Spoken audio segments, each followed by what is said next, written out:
Hello and welcome to today's session. I hope you're all doing incredibly well from whichever part of the world you are watching.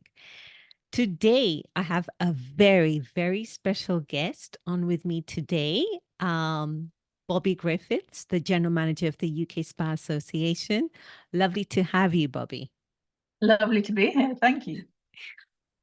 Today, both of us are going to talk about the subject that's the hot subject right now, the shortage of talent in our industry. There is no doubt that the last couple of years has seen wellness take center stage. Yet the irony of it is our industry is in an incredibly critical phase where we do not have the staff, the professionals to actually meet the demand. And there are several factors why we have this shortage of talent. And one of them is lower wages to career progression or the lack of it, lack of recognition, and also that work-life balance. And Bobby, you have a very interesting background. I mean, you have been working across the globe. You bring with yourself extensive experience. And we've seen constantly this kind of disconnect between the industry, what we do in our businesses, and how we treat our people, the educational institute. So our ability to communicate with them what we need, and also with organizations like the UK Spa Association, not for profit, that your clear mission and goal is to unite, to kind of to connect or put the bridge between that disconnect. So thank you so much for joining me on today's LinkedIn Live. And tell me a bit about your journey. I think everyone wants to know about your journey and what got you to be the general manager at the UK Spa Association. Well, I have been in the industry now for 29 years, so a little while. So I started out as a therapist. So I worked kind of in a couple of local salons and things in England. And then my first kind of real main job, I guess, was at Ragdale Hall, which is kind of quite a well-known spa in Leicestershire. And that was a really good grounding because you're literally kind of thrown in, you get the best training. I think we trained in kind of 10 different product ranges, and it was very full on back-to-back treatments, but kind of really high standard, and just a really good kind of grounding to start your career. And then I was lucky enough to move abroad, and I've actually ended up kind of getting the travel bug a little bit, really, I suppose. So I worked in 8 different countries. A lot of those were new openings of spas, so kind of being a little bit creative, putting the team together, putting together kind of the physical aspect of opening a spa, but also the training side and kind of the consultancy side as well. Working with a lot of big companies and big hotel companies, Mandarin Oriental being one of those. And yeah, so as I say, I got into more consultancy side, a little bit of the training as well. And then I've worked kind of in different parts of the UK as well. More latterly, I'm in the Cotswolds. And then, as you said, I've been lucky enough to join the UK Spa Association as their full-time general manager, which is the first time they've actually had a full-time role for this.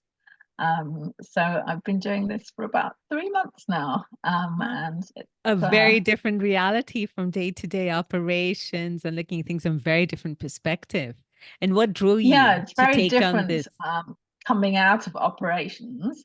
But I think when you've had that background, it's easier to obviously relate to a lot of our members because I've had that experience in different guises throughout my career. And, obviously you've been across the globe and you've been, as you said, looking at the wellness industry from very different perspectives. Um, so going from operations and now putting on that, association hat, trying to see the future of the industry, um, where do you see our challenges as an industry? Well, I mean, I think the most obvious and the main one everyone was talking about is people.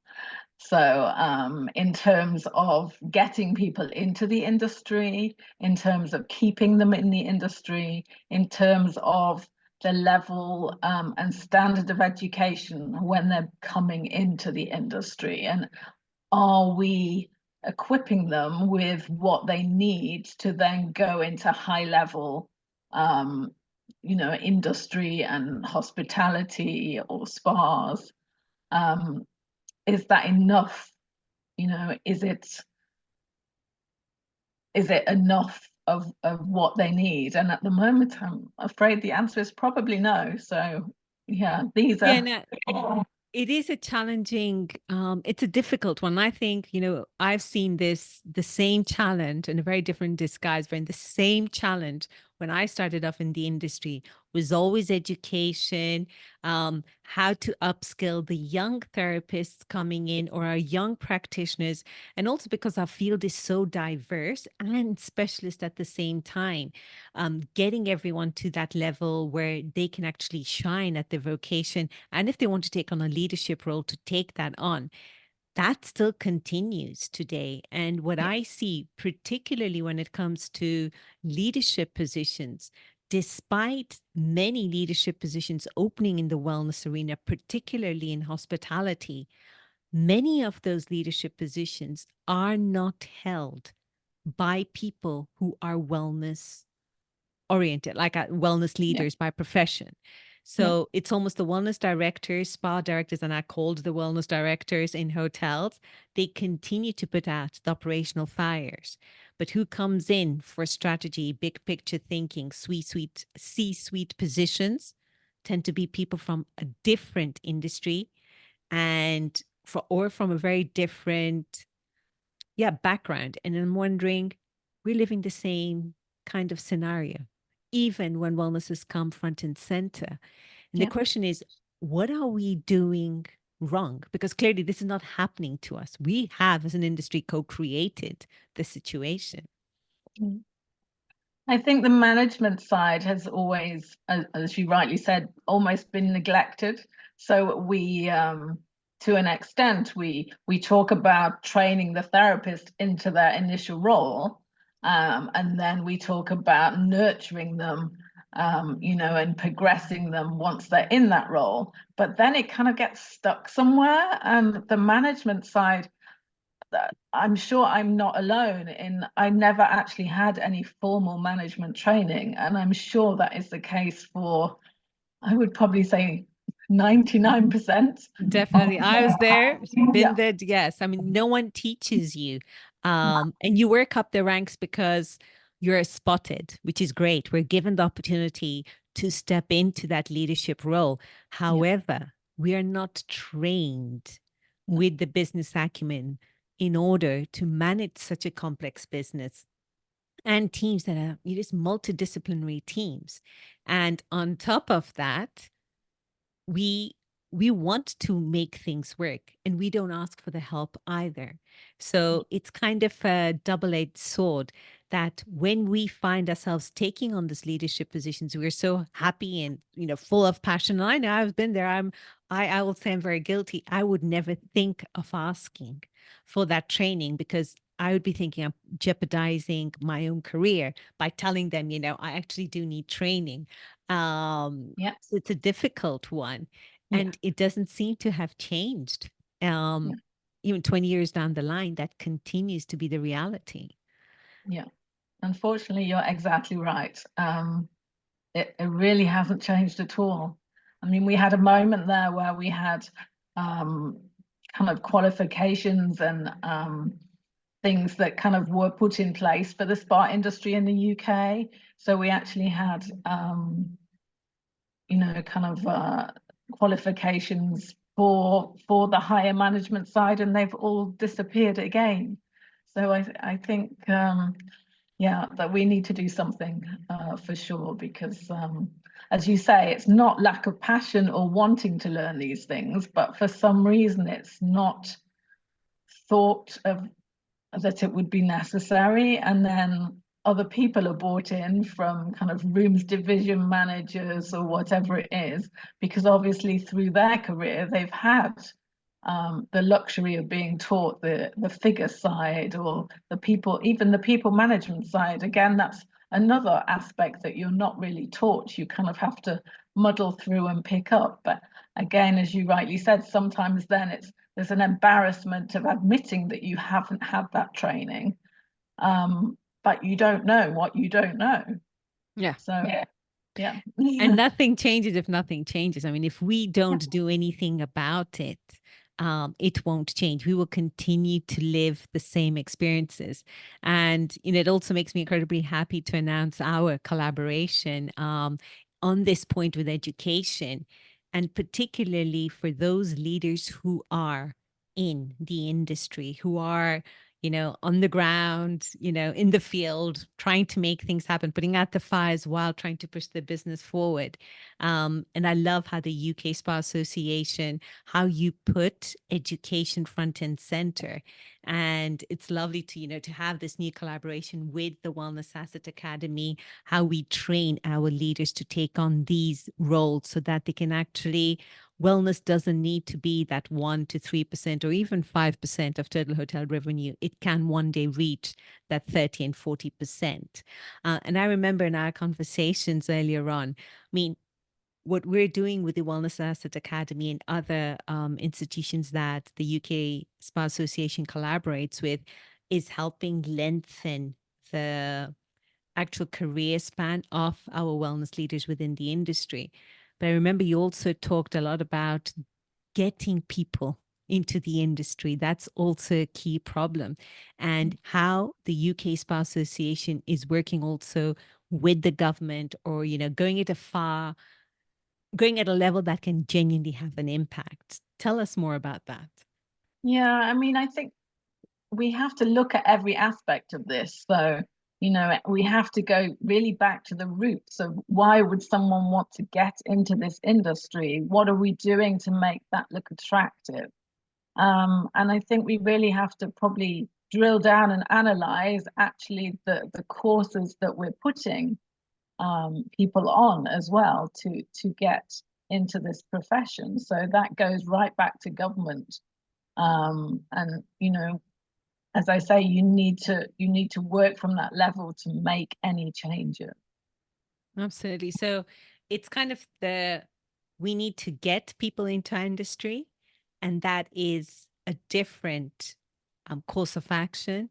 And Yeah. then the people who are in the industry, we want to kind of smash that glass ceiling and let them have a longer career, a proper career within this industry. And another important factor, apart from education, career progression, is also the question of sustainability. What is the UK Spa Association's point, the work you're doing on sustainability and increasing the awareness around sustainable business practices? Yeah. Well, since I've joined the Spa Association, I've actually been asked to be on the task force of the Sustainable Beauty Coalition. So this is something we meet every 2 weeks, and we actually look at industry specific guidance. And so we're putting together a whole program which will be accessible for the entire industry at any level, to see what is relevant for you, for people to follow. Not everybody is aware of everything that would come under this umbrella. So it's just making it an easy, accessible resource for people.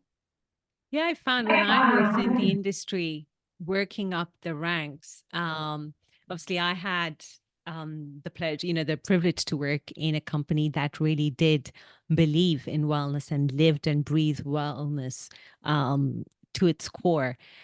So I had access to what was sustainable, what isn't, and also the awareness of the impact of our day-to-day operations. But I have noticed that in other companies, though we talk about sustainability, they're more on a company level instead of department specific. So I think it's valuable to have these resources, as you said, at any level. So Yeah. if you're an attendant, you're a receptionist, you're a therapist, you're a visiting practitioner, you're a practitioner, whatever you are, or a leader, you can at your level understand what it means to actually implement the sustainable business practices. And also that'll also dictate how our menu is, what we offer, and also our day-to-day procedures. Mm. And in terms of priority, now going forward, 3 to 5 years, what do you have planned out for the UK Spa Association? Ah. Well, I mean, we've started really we've kind of started from the bottom again. So we've kind of really stripped it back and looked at what are our benefits for our members, what are they actually getting from us. I think we really have to look at what we're here for, which is to collaborate with as many people as possible who are in the spa industry or connected with the spa industry, and support our members and the industry as a whole, to elevate everyone to the level that they can, the best they can be, I suppose. And again, and ourselves as an industry the same. So it's just pushing everything forward on all of these issues. So whether it's the actual people side and the employment side, the education, the sustainability, it's all of these things, just making sure we're all working together to expand the industry in the best way possible. And when it comes to your to our collaboration with the Wellness Asset Academy and other similar um, agreements you have with other educational institutions, what is your goal with education? I think it's important, again, that people have access and just on a basic level know that these things are possible and that they're out there and they're accessible. It may be that they can invest in themselves, or it may be their employer will be willing to, to invest in them taking this course, because ultimately it's going to help both the spa manager or the head therapist, but it's also going to help the business at the end of the day. So yeah.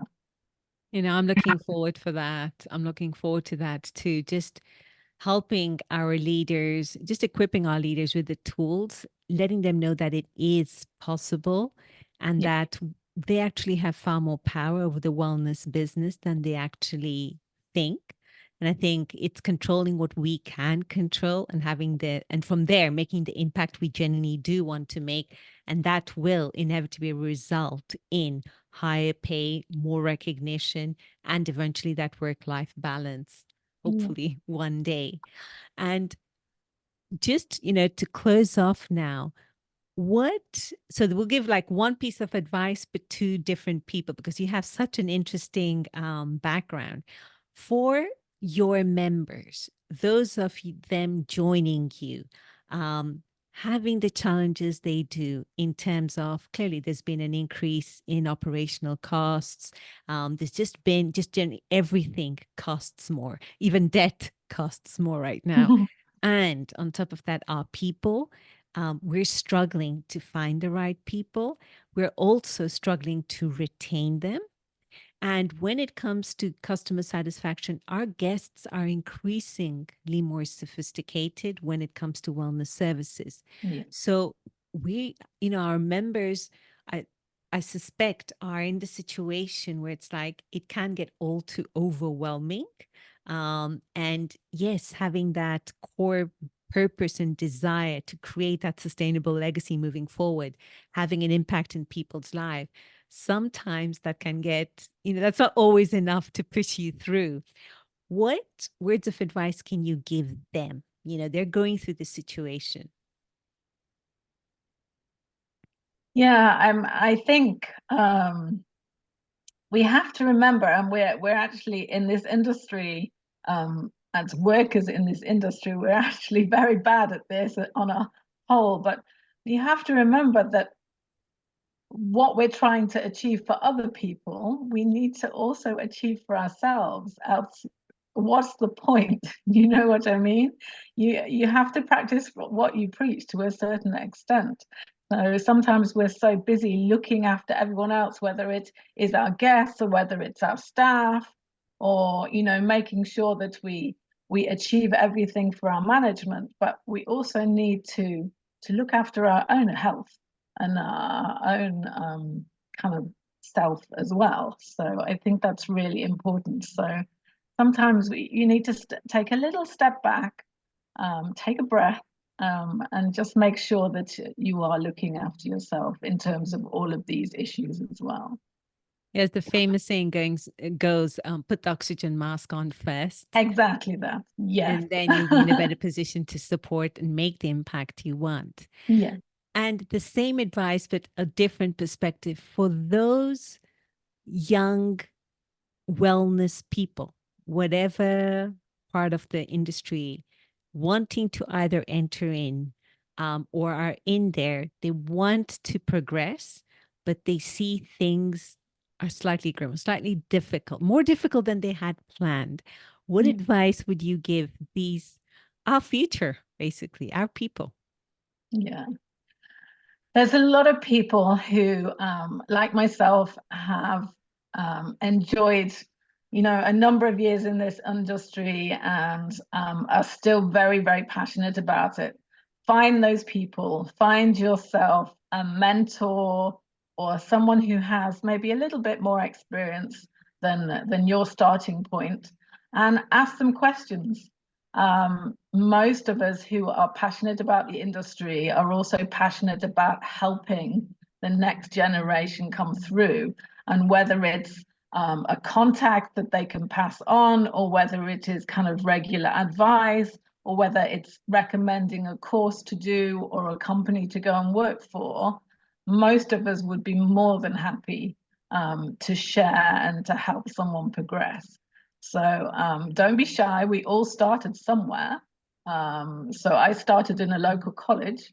29 years later, I'm here, So I actually go into one of the colleges locally. I went in last week, actually, and this is exactly the conversation. So I was talking to level 2 and level 3 beauty therapist trainees, and the level 3s are just coming up to leaving. And so we were talking about, what are you expecting out in the industry? Are you prepared? What do you feel you need to know? Is there anything I can help you with? So I find that really rewarding. And, there is hope, but we have to collaborate. We all have to work together to push this industry forward and progress it and bring it up to speed on some of these issues, more the management side and the education side for sure. I couldn't agree more, Bobby. And I'm just so, so happy with our collaboration. I love the work you're doing. And thank you for being this great source of inspiration for the industry, for all the amazing work you and your team are doing. And I think the members are lucky to have you on board. And yeah, thank you so much also today for your time. Oh, well, thank you. We are thrilled to be working with you. And I've enjoyed chatting to you today. So thank you so much. Thank you. Thank you so much. And wishing everyone else a beautiful day ahead. Take care now.